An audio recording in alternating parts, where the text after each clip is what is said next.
Captain Greg Howard gripped the controls of his small scout ship as another explosion lit up the darkness of space behind him. Through the viewport, he watched in horror as the last of Earth's diplomatic vessels erupted into flames.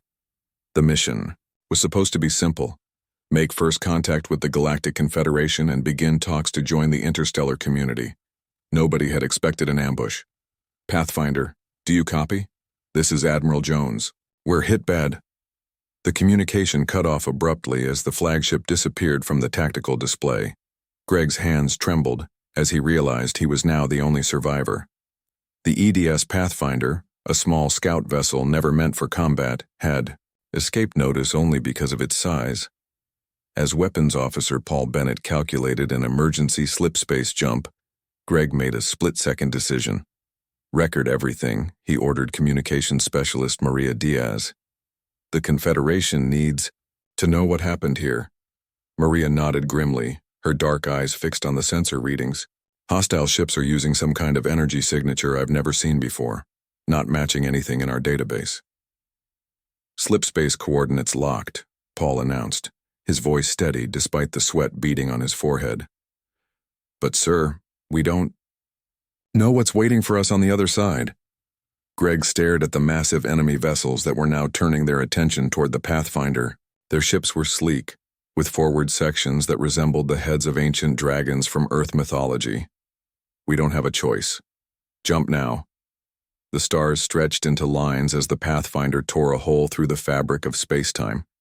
The small ship shuddered violently, systems blaring warnings as it pushed well beyond its designed limits. Hull integrity at 60%, reported Engineering Officer Lisa Chen from the back of the bridge. We can't maintain this jump for long, Captain. Greg nodded. Drop us out near the closest Confederation outpost.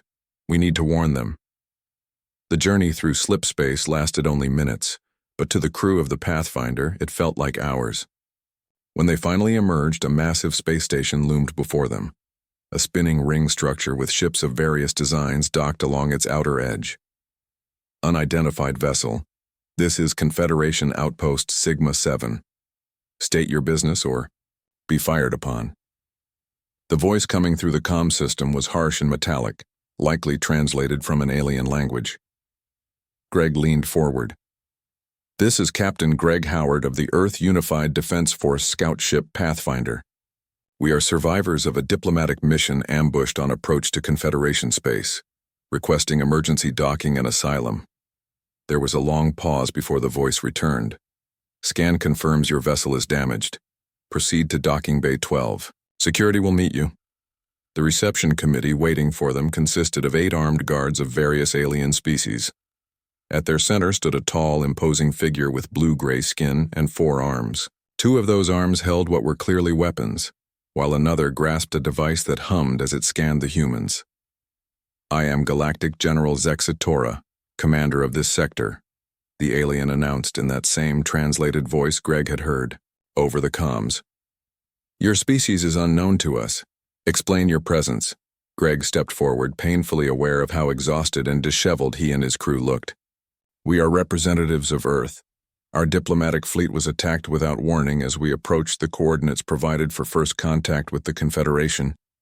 Zexatora's eyes, all 4 of them, narrowed. Show me. In the station's command center, Greg played back the recordings of the attack. The massive ships appeared from behind a small moon, their weapons already charging as they approached the unsuspecting Earth vessels.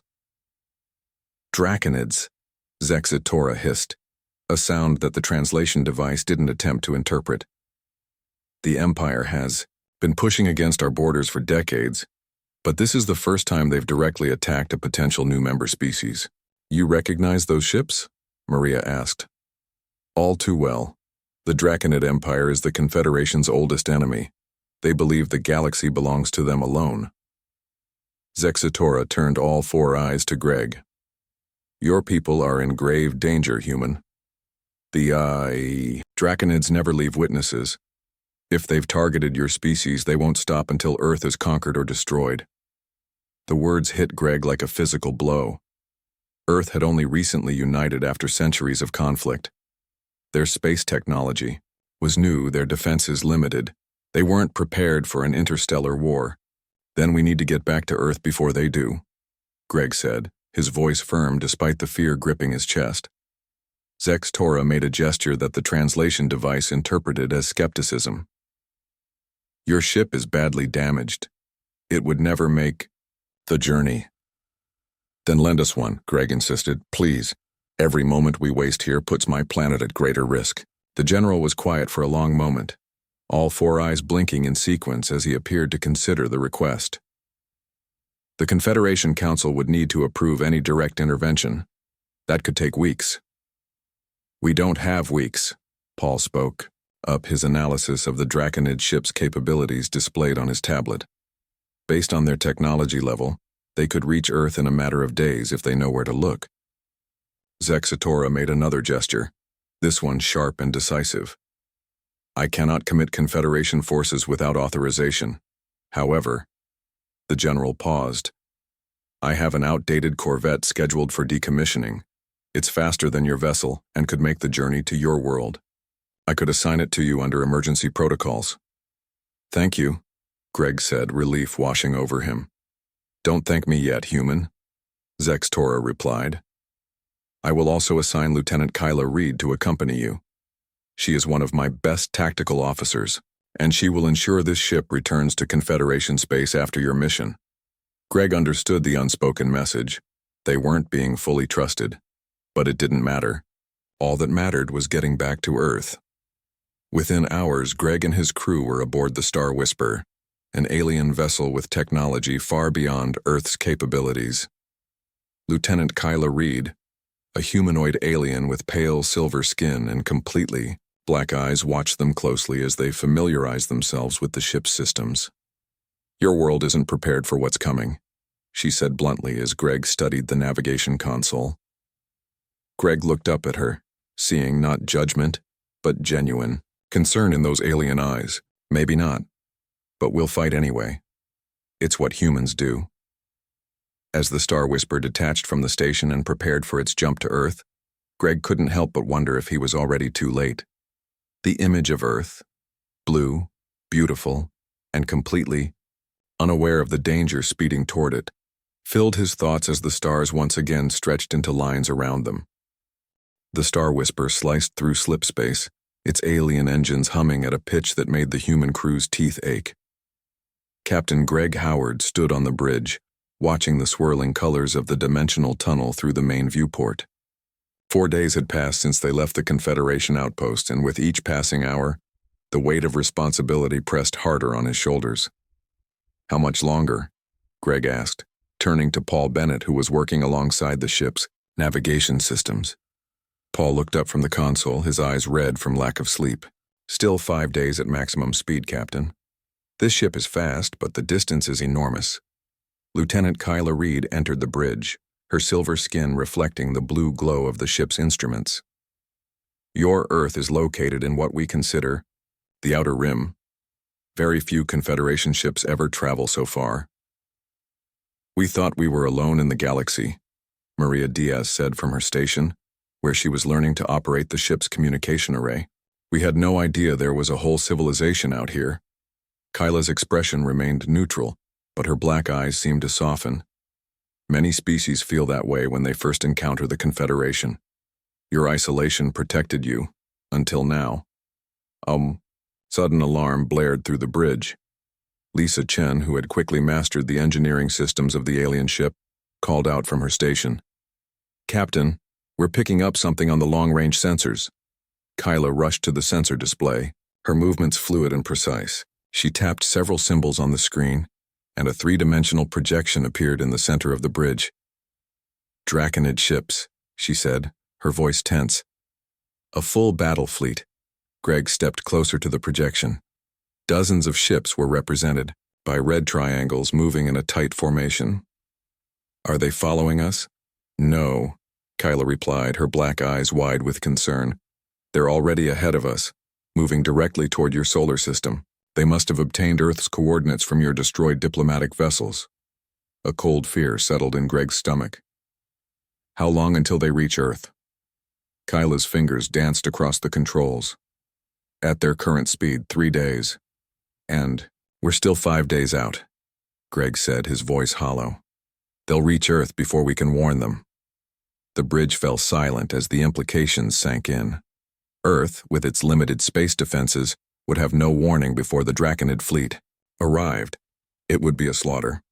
There must be a way to get there faster, Greg insisted, studying the star charts displayed on the navigation console. His eyes fixed on a swirling cloud of cosmic dust and gas between their position and Earth. What's this? The Vermilion Nebula, Kyla answered. We're plotting a course around it. Why not through it? It would cut days off our journey. Kyla stared at him as if he had suggested breathing vacuum.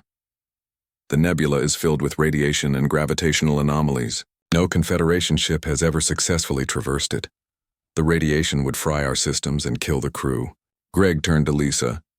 What about our radiation shielding? Earth ships are built to withstand solar flares and radiation belts. How do they compare to Confederation standards? Lisa bit her lip, considering. From what I've learned about their technology, our shielding might be about 10 times more resistant. We developed in a solar system with a particularly active star. Could we adapt our shielding technology to protect the Star Whisper? Greg asked.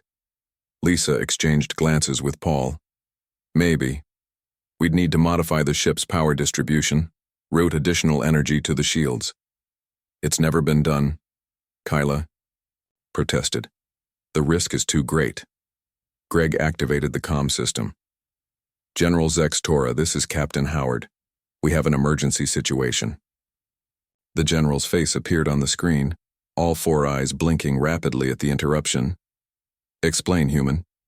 Greg laid out the situation, the Draconid fleet heading toward Earth, the time advantage they had, and his proposed shortcut through the nebula. That's suicide, Zex's Tora responded, his translator conveying the alarm in his voice. The radiation would fry your systems and your crew. No ship has successfully navigated the Vermilion Nebula. Human ships are different, Greg argued. Our radiation shielding was designed for solar flares 10 times more intense than standard Confederation specs. We might make it. There was a long pause before Zex's Tora spoke again. This is your decision, Captain Howard.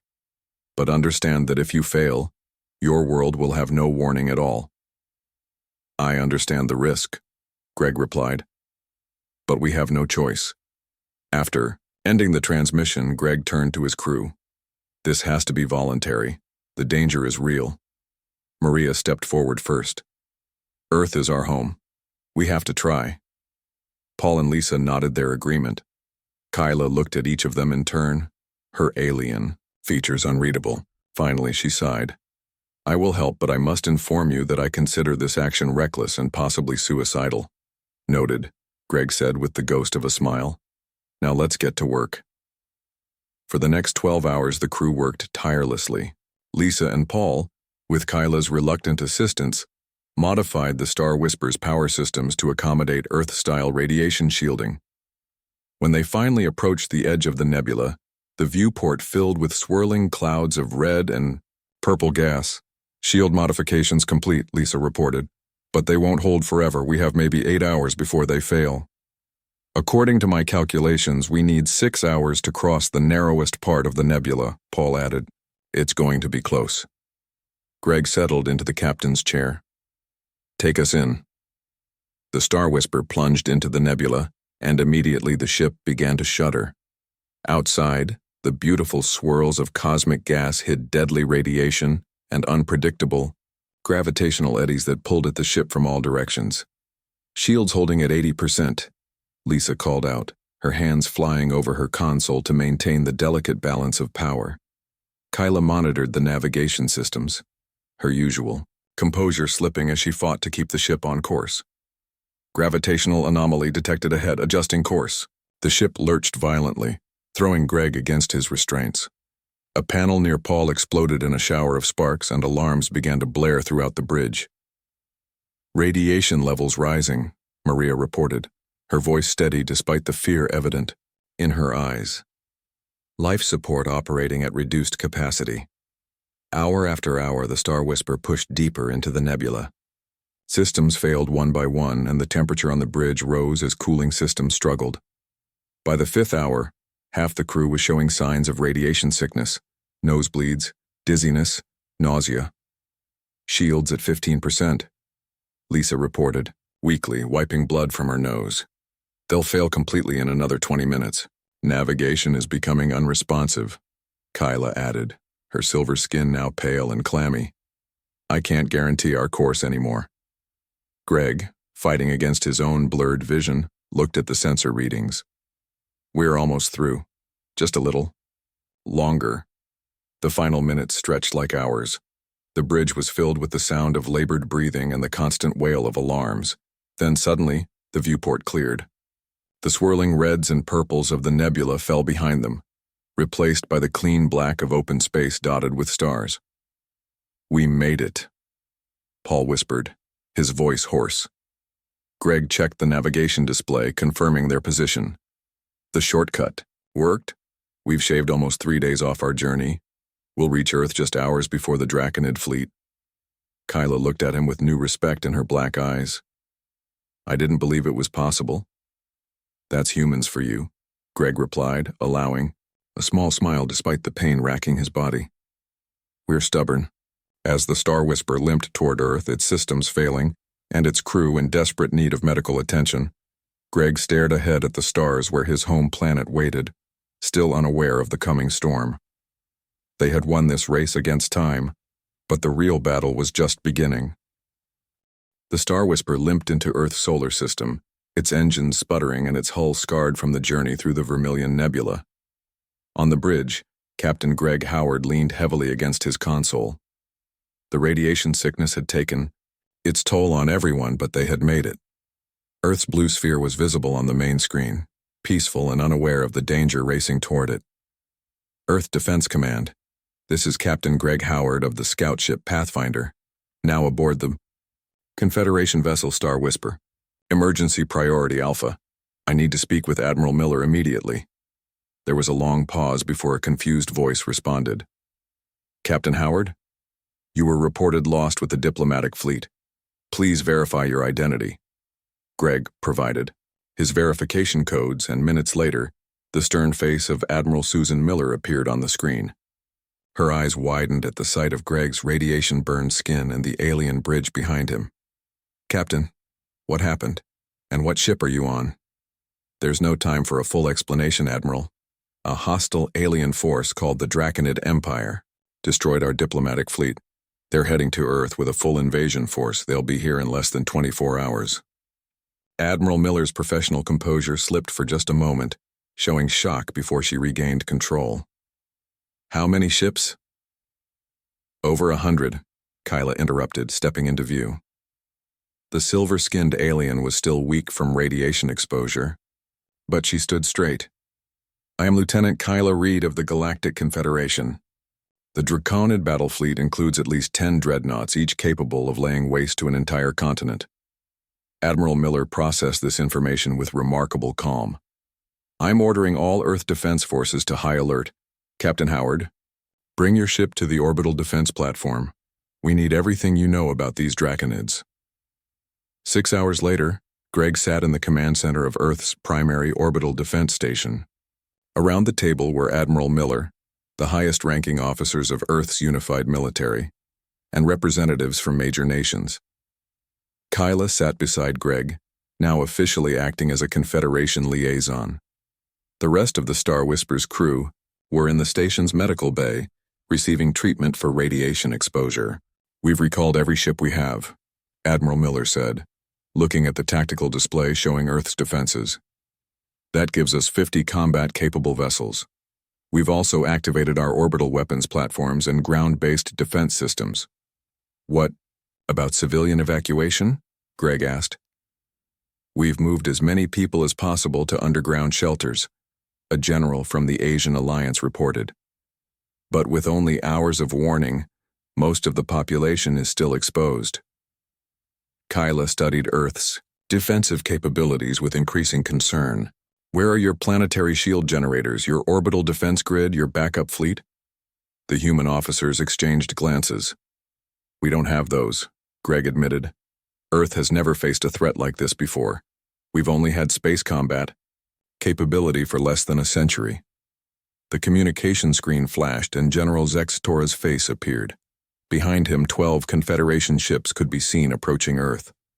"I've brought every vessel I could gather on short notice," the general said.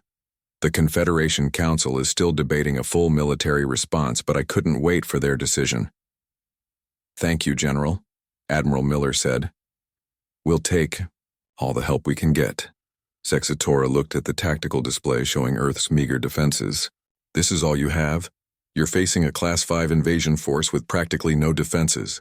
Where's your backup?"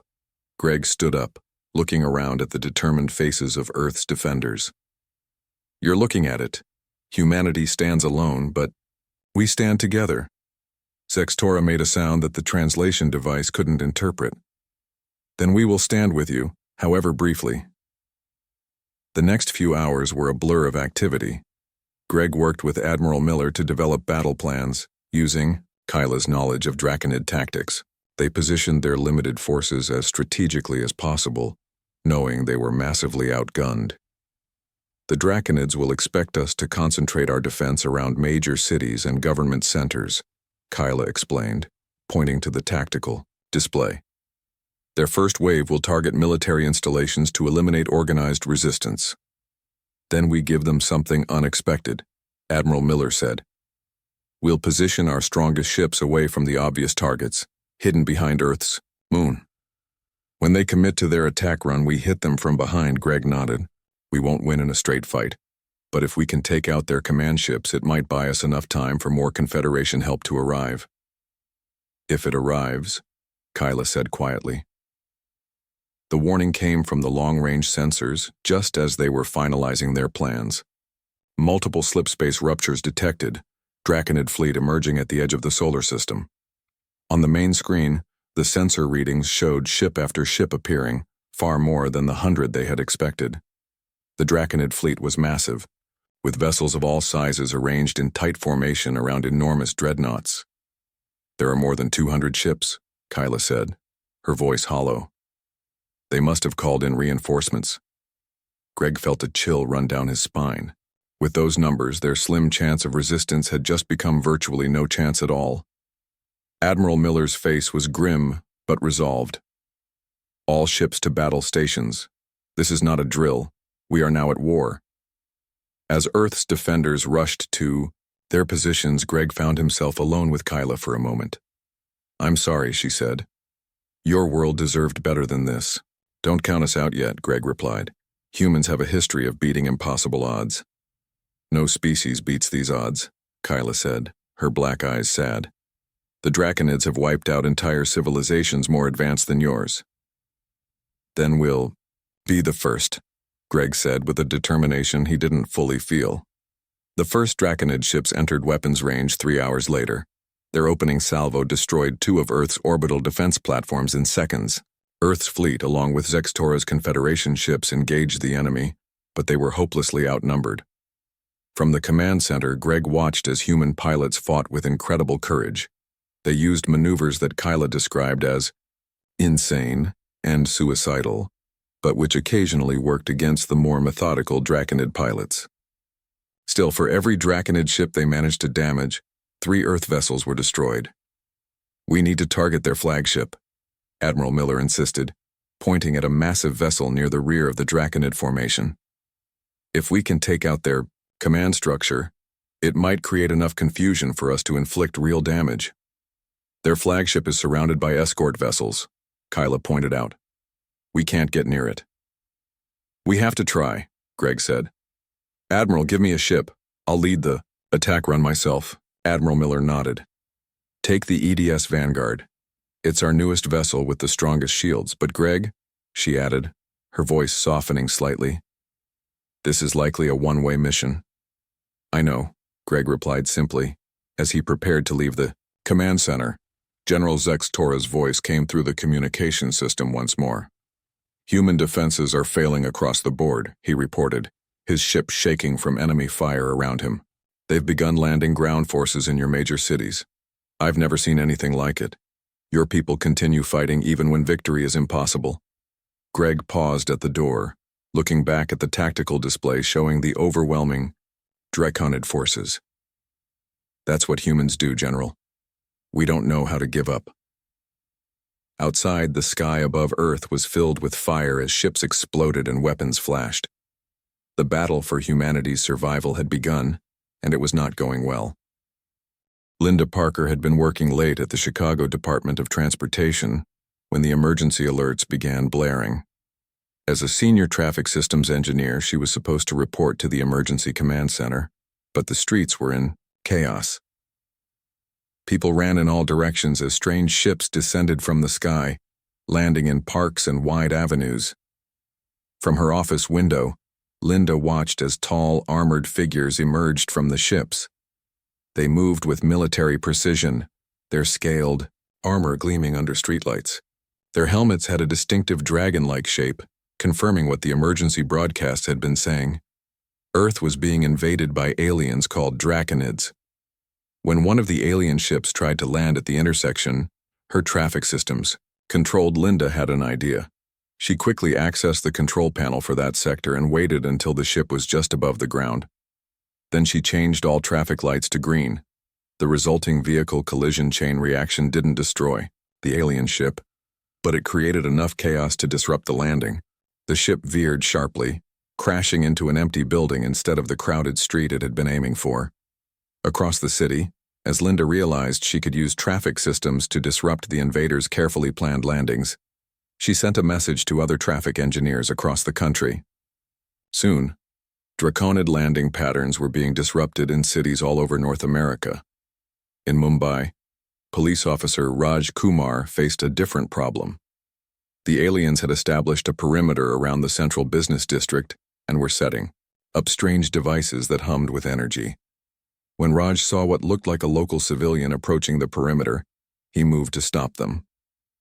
"You can't go there," he said, pulling the man back behind a damaged bus they were using for cover. The man, who introduced himself as Dr. Vikram Singh, pointed at the alien devices. "Those are atmospheric processors. I recognize the design from the emergency briefing. They're trying to change our air to make it more like their homeworld." Raj looked at the water cannon truck abandoned nearby.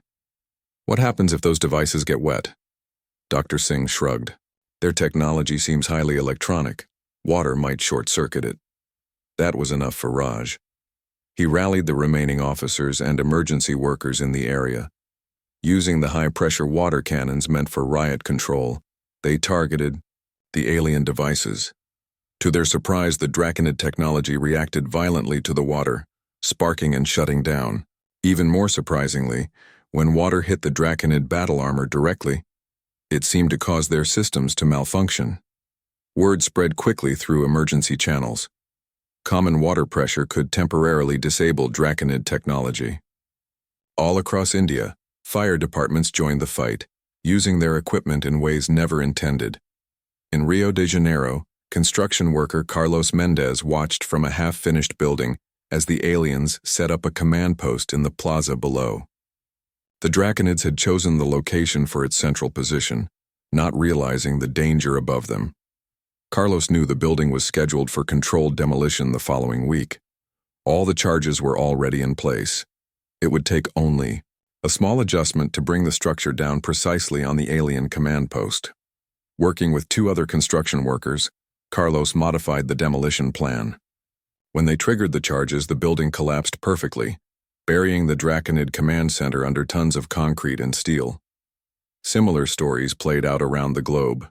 In Sydney, high school chemistry teacher Aaron Wilson discovered that a common fertilizer compound reacted with the material in Draconid sensor arrays, effectively blinding them. In Seoul, video game designer Min Jun Park recognized patterns in Draconid ship movements that matched certain game algorithms, allowing resistance fighters to predict and ambush alien patrols. None of these actions should have worked against an advanced alien invasion force. The Draconids had conquered dozens of worlds, all more technologically advanced than Earth, but they had never encountered a species like humans before, adaptable, creative, and impossibly stubborn. On the orbital command platform, now heavily damaged and operating on emergency power, Kyla watched in amazement as tactical reports flowed in from around the globe. She had remained on the station when Greg left to lead the attack on the Draconid flagship, helping coordinate Earth's failing space defenses. But the reports from the ground were not what she had expected. "This doesn't make sense," she said, to Admiral Miller, who was bandaging a wound on her arm from when part of the command center ceiling had collapsed. "Your people have no chance, yet they're fighting as if victory is certain." "That's humanity for you," Miller replied with a grim smile. "We're not good at accepting impossible odds." The Admiral pointed to a tactical display showing the status of the space battle. Earth's defense fleet was nearly gone. Only 14 ships remained operational, along with just 5 of General Zexatora's Confederation vessels. The Draconid fleet had taken losses too, but still had well over 100 ships in fighting condition. "Captain Howard's attack run failed," Miller said quietly. "The Vanguard was destroyed before it could reach the Draconid flagship, but he managed to draw enough of their escort ships away that we might have another chance." A communication channel opened, and General Zexatora's face appeared. His blue-gray skin was darker with what appeared to be blood, and one of his forearms hung uselessly at his side. "Your Captain Howard fought with honor," the general said. "I've never seen piloting like that. He took 3 destroyer-class vessels with him." "Did any of his crew escape?" Admiral Miller asked. "Yes. We detected one escape pod. We're moving to retrieve it now." The general paused, looking at another screen off-camera. "Admiral, I'm receiving the strangest reports from my analysis. Team, the Draconid ground forces are facing unprecedented resistance. They've lost nearly 30% of their deployed units to improvised weapons and tactics." Kyla stepped forward. "I've been seeing the same reports. Humans are using their local technology in ways we never considered. They're adapting ordinary tools into weapons, reconfiguring city infrastructure to trap Draconid forces, and coordinating resistance without central command. I've never seen anything like it," Zexatora said, genuine wonder in his voice. "Each human is fighting as if they personally are the backup plan." At that moment, a badly damaged escape pod docked with the station. The airlock cycled, and Captain Greg Howard stumbled onto the command deck. His uniform was burned, his face was streaked with blood, and he favored his right leg, but he was alive. "Captain Howard," Admiral Miller said, relief evident in her voice. "We thought we'd lost you." "Nearly did," Greg replied, limping to the tactical display. "But I learned something important. The Draconid ships use a linked command system. Their entire fleet receives instructions through a central communication hub on the flagship." Kyla's eyes widened. "If we could disrupt that hub—" "Exactly," Greg said, pointing to the tactical display. "But we can't get close enough to attack it directly. Not with conventional weapons." He turned to General Zexatora's image on the screen. "General, you said each human is fighting as if they personally are the backup plan. That gave me an idea." Greg's eyes were bright with inspiration despite his injuries. "What if we use humanity itself as our weapon?" The general and Kyla looked confused, but Admiral Miller began to smile as she understood what Greg was suggesting. "You want to broadcast the Draconid's weaknesses to everyone on Earth," she said. Greg nodded. "Every weakness, every vulnerability that Kyla and the Confederation have identified. We put it in the hands of 8 billion humans and let them get creative." "This is unprecedented," Zexatora protested. "Your species doesn't have the training or technology to use this information effectively." "You don't understand humans," Greg countered. "We don't need training. Give us a problem and a hint at a solution and we'll figure out the rest. This is Earth Unified Command to all citizens. We are at war." Admiral Miller's voice was steady as she addressed the entire planet. "The beings attacking us are called the Draconids. They have superior technology and numbers, but they are not invincible. We have identified weaknesses in their systems that everyone can exploit." The broadcast went out on all frequencies, in all languages. Detailed information on Draconid vulnerabilities followed. Their armor shorted out when exposed to water. Containing certain minerals, their sensors could be blinded by specific chemical compounds. Their communication systems operated on frequencies that could be jammed by modified radio equipment. "We don't expect you to be soldiers," Miller continued. "But we need every mind, every skill, every idea you have. Use what you know. Use what you have. Humanity stands together." The broadcast ended, and Greg Howard looked around the damaged command center of the orbital platform. "Now we wait and see what 8 billion humans can do with that information." "This is highly irregular," General Zexatora said, his image still on the main screen. "Military intelligence should be restricted to trained personnel." "With respect, General," Greg replied, "every human is trained in something. We just need to let them use those skills." The first reports came in within an hour. In Sydney, chemistry teacher Aaron Wilson had expanded on his earlier discovery. Working with a group of other teachers and students, they created a compound that disrupted Draconid sensor arrays across the entire city. The aliens were effectively blinded, unable to target their weapons accurately. In Seoul, video game designer Min Jun Park went further than just identifying patterns in Draconid ship movements. He reprogrammed traffic drones to emit signals that confused the aliens' targeting systems, making them see threats where none existed. His innovations spread rapidly through online gaming communities, with gamers around the world adapting his techniques to their local technology. In Nairobi, retired electrician Joseph Mwangi developed a makeshift electromagnetic pulse device using parts from old microwave ovens. The device could temporarily disable Draconid personal shields at short range, giving human resistance fighters a brief window to attack. None of these solutions was perfect. None would work in isolation. But together, across the globe, millions of humans became an impromptu, uncoordinated resistance that the Draconids could not predict or counter. Kyla watched the tactical displays in amazement as red dots representing Draconid forces began to blink out all over the planet. "I've never seen anything like this. The Draconids have conquered dozens of worlds, and none have resisted like yours." "It's because we're not fighting as a unified military force," Greg explained. "We're fighting as individuals, each with our own approach. The Draconids can't adapt to thousands of different tactics all being used at once." Admiral Miller pointed to the space battle display. "Their ground forces are in disarray, but they still have superiority in orbit. We need to strike now while they're confused." She turned to the communications officer. "Order all remaining ships to prepare for a direct assault on the Draconid flagship. We'll concentrate everything we have on one target." "That's suicide," Zexatora said. "You have only 14 ships left." "We only need one to get through," Miller replied. She looked at Greg. "I'm leading this attack myself." Before Greg could protest, the Admiral was already heading for the shuttle bay. "Keep coordinating the ground resistance, Captain." "That's an order." In orbit above Earth, Admiral Miller led the final desperate attack on the Draconid flagship. Earth's remaining vessels, along with General Zexatora's Confederation ships, formed a tight formation. They accelerated directly toward the massive alien vessel, ignoring all other targets. The Draconids responded predictably, moving ships to intercept. But their movements were sluggish, their coordination poor. The disruption of their ground forces had created confusion throughout their command structure. "Push forward," Miller ordered as her ship shuddered under enemy fire. "Concentrate all weapons on their command hub." One by one, Earth's ships were destroyed. The survivors pressed on, drawing closer to the flagship with each sacrifice.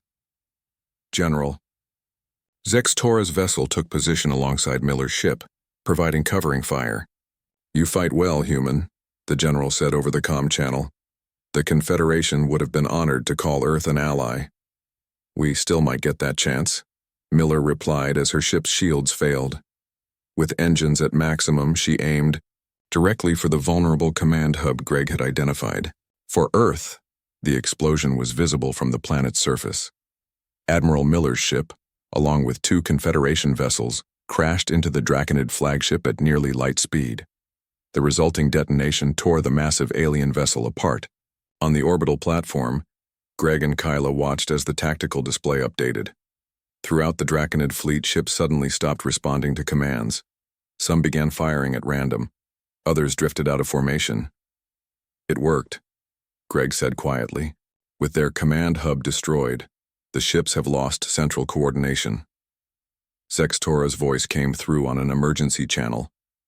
My ship is damaged but functional. The Draconid command structure has collapsed. They're beginning to retreat. Across Earth, humans watched as the invading ships rose from their cities and fled back to space. The remaining Draconid fleet, now operating on individual ship controls rather than central command, began to pull back from Earth orbit. 3. Days later, Greg stood in the rebuilt command center of the orbital platform. Earth had suffered tremendous damage, but the planet had survived. Repair efforts were already underway, with humans showing the same creativity in rebuilding that they had shown in fighting. General Zextora entered the room, now in person rather than via communication screen. All 4 of his arms were functional again, though one was clearly still healing. The Confederation Council has finally responded, he said. They are sending a full diplomatic and military delegation to Earth. Your world will be offered membership immediately. Thank you, Greg replied. That will help with rebuilding. I have served in the Confederation military for over 60 cycles, Zextora continued. I have seen hundreds of species, but never one like yours. Most civilizations rely on central authority, unified military doctrine, standardized responses. But humans, we're messy, Greg admitted with a small smile. Disorganized, argumentative, stubborn. Innovative, Kyla added, entering the room. Adaptable, unpredictable. A communication screen activated, showing the Draconid commander who had led the invasion. He had been captured when his escape pod was damaged during the retreat. I demand to know how you defeated us, he said, his translator conveying his anger and confusion. Your species is primitive. Your technology is inferior. Your military is fragmented. How? Greg stepped closer to the screen. Because you thought we needed backup. But humans are at their best when we stand alone, together.